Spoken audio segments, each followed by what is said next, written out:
आज हमने सॉलिड्स की प्रॉपर्टीज जो है वो स्टडी करनी है। अब सॉलिड्स को अगर हम देखें, सॉलिड्स हैव फिक्स्ड शेप, आवाज ना आए, एंड वॉल्यूम। सॉलिड्स की शेप भी फिक्स होती है या डेफिनेट होती है, और वॉल्यूम जो है वो भी डेफिनेट होता है। फॉर एग्जांपल, अगर ये बोर्ड मार्कर है तो ये किस हालत में है? सॉलिड की हालत में है ना। जैसे हमने रात को इसको रखा था, सुबह भी वैसे का वैसे ही रहा, इसकी शक्ल में कोई भी तब्दीली नहीं आई। सॉलिड एक दफा जिस तरह की शक्ल अटेन कर लेते हैं वो कभी भी अपनी शेप जो है वो चेंज नहीं करते। इसी तरह वॉल्यूम, जितनी जगह वो पहले घेरते हैं सॉलिड, उतनी ही जितनी बार मर्जी हम ट्राई कर लें वो उतनी ही जगह घेरेंगे। तो सॉलिड हमेशा उनकी शेप भी फिक्स होगी और उनका वॉल्यूम जो है वो भी फिक्स होगा। फिर उसके बाद नेक्स्ट हमने देखना है कि the particles of solid closely packed। Solid के पार्टिकल्स जो है वो मजबूती से एक दूसरे के साथ जुड़े हुए होते हैं, क्लोजली पैक्ड होते हैं। इसी वजह से have very strong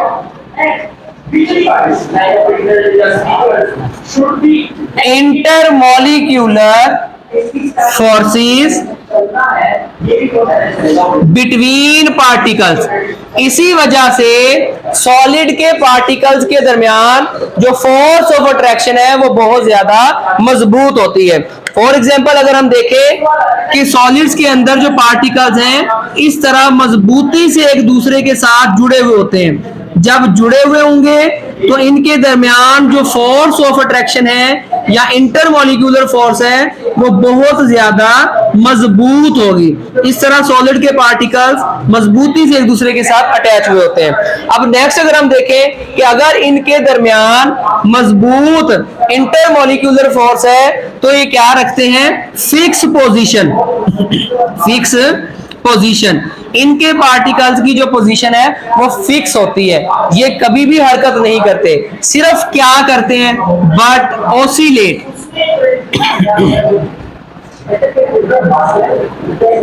about their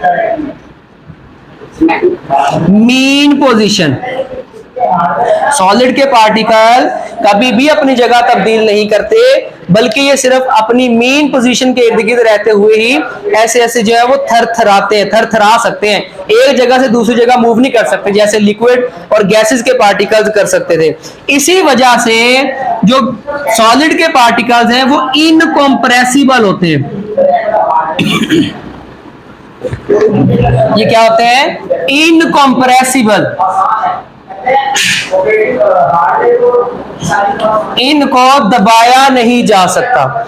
फिर उसके बाद नेक्स्ट हमने देखना है कि जो सॉलिड्स हैं ये रिजिड होते हैं। रिजिड का मतलब होता है सख्त, बहुत ज्यादा ये ठोस हालत में पाए जाते हैं, सख्त होते हैं, हार्ड होते हैं। फिर उसके बाद solids are the only state of matter. Solid ही मैटर की वो स्टेट है which have no need to container to store. Solid को स्टोर करने के लिए हमें किसी भी बर्तन की जरूरत नहीं पड़ती। अगर हमने गैस को स्टोर करना है तो हमें किसका इस्तेमाल करना पड़ेगा? सिलेंडर का इस्तेमाल करना पड़ेगा। अगर हमने लिक्विड या वाटर को हमने स्टोर करना है तो फिर भी हमें किसी ना किसी बर्तन की जरूरत पड़ेगी। लेकिन अगर हमने किसी सॉलिड को स्टोर करना है तो क्या किसी बर्तन की जरूरत पड़ रही है? ये बोर्ड मार्कर जो सॉलिड फॉर्म में है ना, इसको रखने के लिए किसी भी बर्तन की जरूरत नहीं है, ये अकेला जो है वो स्टेबल रह सकता है। फिर उसके बाद जो हमारे पास सॉलिड की एक टाइप है क्रिस्टलाइन सॉलिड। इन क्रिस्टलाइन सॉलिड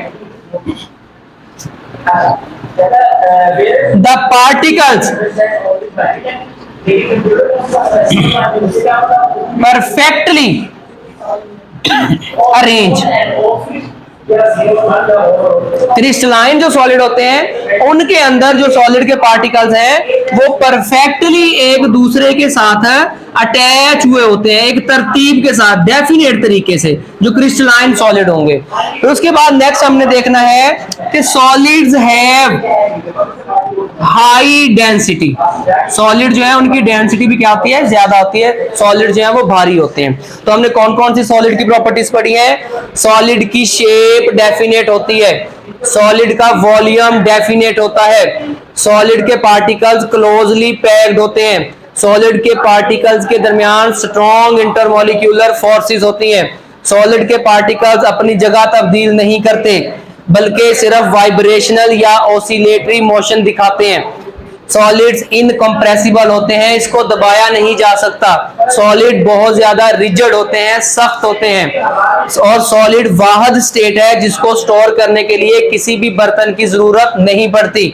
जो क्रिस्टलाइन सॉलिड हैं उनके अंदर पार्टिकल्स परफेक्टली अरेंज हुए होते हैं, मुकम्मल तौर पे तरतीब पाए हुए होते हैं, और जो हमारे पास सॉलिड है उसकी डेंसिटी बहुत ज्यादा हाई होती है, ये भारी होते हैं। ठीक है, अब नेक्स्ट हमारे पास जो स्टेट है वो है प्लाज्मा।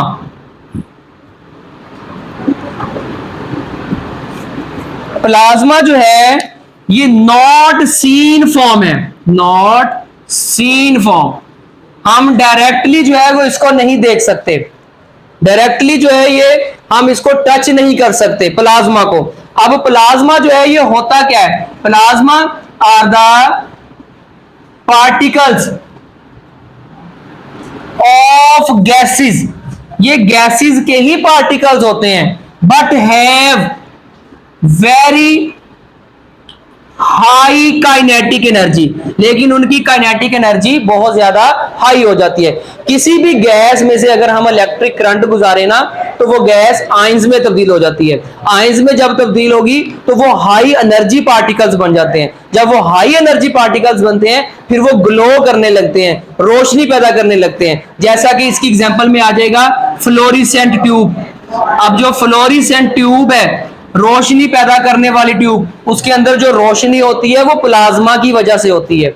उसके बाद नेक्स्ट अगर हम देखें वेल्डिंग आर्क्स, वेल्डिंग आर्क, जब हम वेल्ड करते हैं दो चीजों को इस तरह, ठीक है, इसको हम आर्क बोलते हैं, ये आर्क है। जब इन दोनों को आपस में हम जोड़ते हैं तो वहां पे जो रोशनी प्रोड्यूस हो रही होती है वो भी किसकी एग्जांपल है?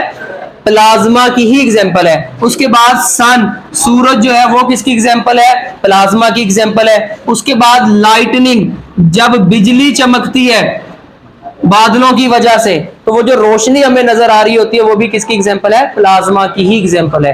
अब प्लाज्मा के अंदर कौन कौन से पार्टिकल्स होते हैं? प्लाज्मा के अंदर आयोनाइज्ड गैस होती है, गैस को आयोनाइज कर देते हैं। फिर उसके अंदर कौन कौन सी चीजें प्रोड्यूस हो जाती हैं? उसमें इलेक्ट्रॉन्स आ जाते हैं, उसमें आयंस आ जाते हैं, उसमें फोटॉन्स आ जाते हैं। फोटॉन्स हम एनर्जी पैकेट्स को कहते हैं। फोटॉन्स एनर्जी के पैकेट हैं जो सूरज से डायरेक्टली हमारी जमीन तक भी पहुंचते हैं। ये जो सोलर प्लेट्स हैं इन फोटॉन्स की वजह से ही इलेक्ट्रिसिटी प्रोड्यूस करती हैं। इलेक्ट्रिसिटी हम इलेक्ट्रॉन की हरकत को कहते हैं। सोलर प्लेट्स किससे बनाई जाती है? उसके अंदर मेटल्स की वायर होती हैं। जैसे ही सनलाइट उसके ऊपर पड़ती है, पड़ने से जो उन वायर्स के अंदर इलेक्ट्रॉन रुके हुए हैं उन इलेक्ट्रॉन्स को एनर्जी मिलती है, फिर वो इलेक्ट्रॉन्स क्या करने लग जाते हैं? हरकत करने लग जाते हैं। जब इलेक्ट्रॉन्स हरकत करने लग जाएं उसी को हम क्या कहते हैं? इलेक्ट्रिसिटी कहते हैं। तो जो प्लाज्मा है ये गैस को ही आयोनाइज किया हुआ है। जो सन है, सूरज है, वो तो अल्लाह ताला की तरफ से वहां पे जितनी भी गैसेस हैं वो आयोनाइज हुई हैं, वो प्लाज्मा में कन्वर्ट हुई हैं। लेकिन हम आर्टिफिशियली जो ट्यूब लाइट्स हैं उनमें भी हम रोशनी को प्रोड्यूस करने के लिए गैस को आयोनाइज करके उसमें को प्लाज्मा में चेंज करते हैं और फिर वो प्लाज्मा जो है वो हम रोशनी हासिल करने के लिए इस्तेमाल करते हैं। समझ आ गई इसकी?